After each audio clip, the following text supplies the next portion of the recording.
This is farm life.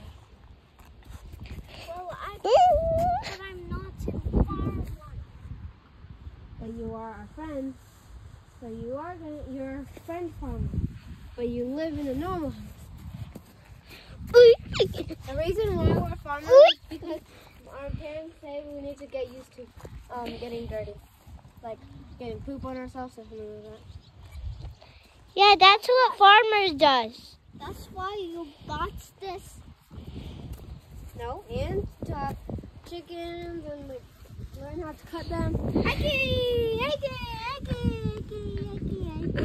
That's true.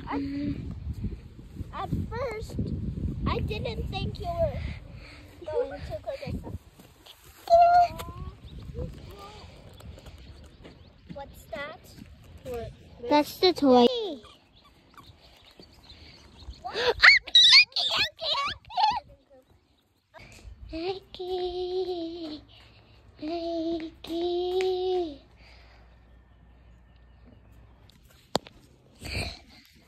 And Ike take care of sheep, and we have sheep, but we have 3, but we cut it. And Ike is a sheepdog. And look, this is sheep. This is sheeps.